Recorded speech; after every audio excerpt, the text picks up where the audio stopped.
पूजा तिवारी जी, पश्चिम बंगाल से। राधे राधे राधे महाराज जी। महाराज जी, साधना और नाम जप में गुणात्मक स्तर पर क्या समानता या भिन्नता है? दोनों में क्या ज्यादा सही है? अगर नाम जप ही पर्याप्त है कौन सी साधना? साधना का परिचय तो बताओ। कोई एक साधना होती है क्या? योग, ज्ञान योग की साधना, सांख्य योग, ये अष्टांग योग, कर्म योग, कौन सी साधना की बात कर रहे हो? किससे नाम का तारतम्य में जोड़ना चाहती हो? किस साधना को नाम के समान समझती हो, नाम को अधिक समझती हो? कौन सी साधना, किसका प्रश्न है? महाराज जी प्रणाम। मैं इसमें कंफ्यूज हूँ, मुझे अज्ञानी समझ के प्लीज ज्ञान दीजिए कि सिर्फ नाम जपना क्या सफिशिएंट है? आप नाम जप के देखिए, अगर साधना के हर साधना के लक्षण ना आ जाए तो हमें बता देना। तो फिर पहले के ऋषि मुनि साधना क्यों करते थे? अलग अलग मार्ग हैं, जिसको जो मार्ग प्रिय हो उस मार्ग में चले। मार्ग हैं, जैसे ज्ञान योग मार्ग है, अष्टांग योग मार्ग है, कर्म योग मार्ग है, भक्ति योग मार्ग है। तो जब भक्ति मार्ग में चलोगे तो भगवान की लीला के गुणों का गायन करना, भगवान की सेवा करना, भगवान का नाम जप करना, भगवान के चिंतन में जुड़ना। शास्त्रों असंख्यों भक्त हो चुके। ज्ञान मार्ग में अपने चित्त वृत्ति को परमात्मा के चिंतन से तन्मय करके सब चिंतन छोड़ देना, अपने स्वरूप में स्थित हो जाना। योग मार्ग से चित्त वृत्ति का निरोध करके समाधि में स्थित हो जाना। अब जो जिसका भाव जिस मार्ग में पड़ता है, इसलिए हमारे शास्त्रों में विविध मार्ग हैं, उस मार्गों से भगवान को प्राप्त होता है। सब कोई सब मार्ग में तो नहीं चल सकता, एक ही मार्ग में चलेगा ना। तो आप जिससे बात कर रहे हैं भक्ति योग मार्ग के प्रेम मार्ग का पथिक है, समझ रहे ना? जो अष्टांग योग और ज्ञान योग सबसे निकलता हुआ चला रहा है। तो अब हमसे जब बात करोगी तो हम नाम की बात करेंगे, भगवान के रूप की बात करेंगे, भगवान की लीला की बात करेंगे और भगवान के धाम की बात करेंगे। श्री सुखदेव जी से बढ़कर कोई योगी मुनि त्यागी बैरागी है जो कपड़ा भी नहीं पहनते, 16 वर्ष की अवस्था है और 18,000 श्लोक भगवान श्री कृष्ण की लीला के गायन करते रहते हैं। सनकादि से बढ़कर कोई योगी जो हर समय बोलते रहते हैं हरिश शरणम हरिश शरणम हरिश शरणम। तुम किस योगी की बात करती हो जो भगवान का भजन न करता हो? वो योगी नहीं। अब आप देखो, भगवान शिव से बढ़कर कोई योगी हर समय भगवान की चर्चा करते रहते हैं, भगवान का नाम जप करते रहते हैं, भगवान का चरणामृत गंगा माथे पे धारण करते हैं। सर मैं तो नाम जाप ही करती हूँ। तो बच्चा फिर कौन से मार्ग की बात कर रहे हो? मैं बस ये जानना चाहती थी कि साधना और नाम जाप में अंतर बच्चा, क्या है? साधना का तात्पर्य है चित्त में हमारे जो विषयों का स्फुरण होता रहता है, उस विषय स्फुरण से हटाकर भगवान में लगाना। अब भक्त भगवान कहते हैं, योगी परमात्मा कहते हैं, ज्ञानी ब्रह्म कहते हैं। कोई प्राणवायु का संशोधन करके चित्त वृत्ति का निरोध करता है, कोई ज्ञान के द्वारा विचार के द्वारा संसार को असत मानकर ब्रह्म सत्यम जगन मिथ्या चित्त वृत्ति को पर ब्रह्म में लगाता है, और कोई भगवान के भाव में सब कुछ भगवान है ऐसा मानकर निरंतर नाम जप करते हुए भगवान को प्राप्त होता है। नाम जप करोगे सब ज्ञान हो जाएगा, सब समझ में आ जाए। हमें तो आज तक कुछ अलग नहीं लगा है, सब साधनों का एक ही फल है। सब साधनों के जितने भी साधन है, संसार का चिंतन छूट जाए, राग द्वेष छूट जाए और भगवान से प्रेम हो जाए, उसे आत्मरति कहते हैं, उसे ब्रह्मरति कहते हैं, परमात्मरति कहते हैं, श्री कृष्ण रति कहते हैं। अपनी अपनी भावना के अनुसार पर रति होनी चाहिए आत्मस्वरूप प्रभु में, संसार का विस्मरण हो जाए। ये सब साधनाओं का एक ही बात है। संसार के राग का त्याग सब साधनाओं का है, चाहे जैसे से चले, पर वो साधना का फल यही होता है, उस परमात्मा में मन को लगाना, ब्रह्माकार वृत्ति कर लेना, भगवदाकार कर लेना। तो हम भक्ति मार्ग के पथिक हैं, तो हम प्रभु के नाम का। आज का सत्संग सुना क्या? इनमें से कोई सुना है?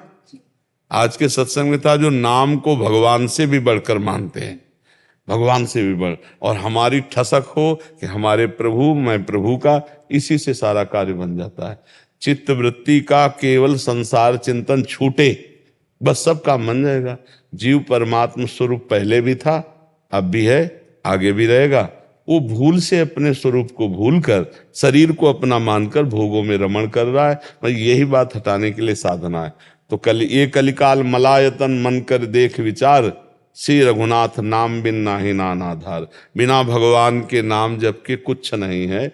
बारी मथे घृत होय बर, सिकताते बरु तेल, बिनु हरि भजन न भवतरी या सिद्धांत पेल। गोस्वामी तुलसीदास जी साफ कह रहे हैं, बिना भगवान के नाम जप के भजन के भव समुद्र से पार नहीं हो सकते। खास करके युग धर्म है, ये तो बहुत है मलिनता फैला रहा है, इसमें तो नाम जप ही है। देखो, कृतयुगे ध्यायते विष्णु, त्रेतायाम यजते मखई, द्वापरे परिचर्यायाम, कलौ तद्धरि कीर्तनान। सतयुग में ध्यान के द्वारा भगवान की प्राप्ति होती, सब पवित्र हृदय के, सब आत्म स्वरूप में ध्यान होता। त्रेतायाम यजते मखई, त्रेता में यज्ञ के द्वारा भगवान की प्राप्ति होती। द्वापरे परिचर्यायाम, द्वापर में पूजा के द्वारा। अब कलयुग में तीनों साधन नहीं हो सकते। आंख मूंद के देखो, मन कितना चंचल भोगों में जा रहा है, अंधेरा दिखाई देता है, तो ध्यान तो हो नहीं सकता। अब वो यज्ञ, यज्ञ के लिए धान्य सही नहीं। अच्छा, कौन सी ऐसा अन्न है जो खाद के बिना बोया जा रहा हो? सब में खाद लग रही, केमिकल सब में लग रहे हैं, जहर का छिड़काव हो रहा, सब अपवित्र हो रहा है। अच्छा, पूजा, अब पूजा किस तरह से हो, कौन से पदार्थ? आप देखो ना, वो शीशे में साफ स्वच्छ रखी, लेकिन वो भोग बनाने लायक, भोग लगाने लायक नहीं है, पूजा लायक वस्तुएं नहीं है। पूजा भी एक अधूरी सी रह गई। अब एक बात रह गई, कलयुग केवल नाम आधारा, सुमिर सुमिर नर उतरे। अगर विश्वास मान लो तो वह नाम जब से भगवत प्राप्ति हो जाएगी। अच्छा, यज्ञ बराबर थोड़ी होती है, पूजा बराबर थोड़ी होती है, पूजा का एक समय होता है। अच्छा, अन्य समय चिंतन छूटा भगवान का और मर गए तो फिर भगवत प्राप्ति थोड़ी होगी। लेकिन हर समय नाम जब चल रहा है तो हर श्वास में, इसमें न पैसे। अच्छा, यज्ञ कोई साधारण आदमी कर पाएगा? उसके लिए अर्थ चाहिए, विद्वान चाहिए, हर तरह की व्यवस्था चाहिए। लेकिन यज्ञों में सबसे श्रेष्ठ यज्ञ गीता जी में भगवान ने कहा, यज्ञानाम जप यज्ञोष्मि, सबसे बड़ी यज्ञ मैं हूं, जप यज्ञ हूं। क्या जप? राधा राधा राधा राधा, कृष्ण कृष्ण कृष्ण, राम कृष्ण हरि, जो नाम प्रियो, हर समय नाम। सबसे बड़ी यज्ञ हो रही, यज्ञानाम जप यज्ञोष्मि। यज्ञों में सबसे बड़ी यज्ञ में कौन हो? बोले जप यज्ञ हो, नाम जप करो। तो कलयुग में भगवान के भजन से ही विशेष भगवत प्राप्ति। अन्य युगों में तो थोड़े और साधनाएं भी थी, यज्ञ है, पूजा है, ध्यान है। कलयुग में अब आडंबर बढ़ाना बात अलग है, बिना भजन के भगवान की प्राप्ति नहीं होनी, पक्की बात समझ। हर चीज में अशुद्ध। सीधी दाल आप धो के देखो, वो भी हरे रंग से रंगी हुई है, नहीं? फल फूल आप देखो, केमिकल लगे हुए सब आपको मिलेंगे। अब वो भगवान के भोग लायक थोड़े गए। तो पूजा भी सिद्धि प्राप्त कराने वाली इस समय नहीं रह गई है, क्योंकि सब चीज अशुद्धता में बदलती चली जा रही।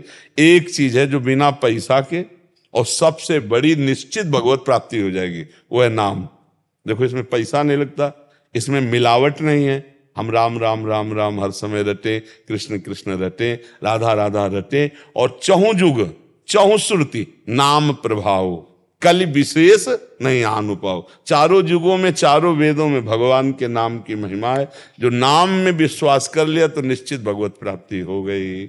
हम पनवासल लगाए बैठे मान लो साधना में, हमारा चित्त संसार का चिंतन कर रहा, तो मरेंगे तो संसार ही तो मिलेगा। भरत जी गंडकी नदी के किनारे हैं, राज परिवार सब छोड़े आए हैं, साधना कर रहे हैं, और हिरन में ममता हो गई तो हिरन बने कि नहीं बने? अगर राम राम बोलते, कृष्ण कृष्ण बोलते, तो अंतिम समय बोला जामिल पापी था, पुत्र के बहाने नारायण, तो भगवत प्राप्ति हो गई ना। इसलिए सब साधनों से श्रेष्ठ है नाम जप, और नाम जप से निश्चित भगवत प्राप्ति। समझ पा रहे बच्चा?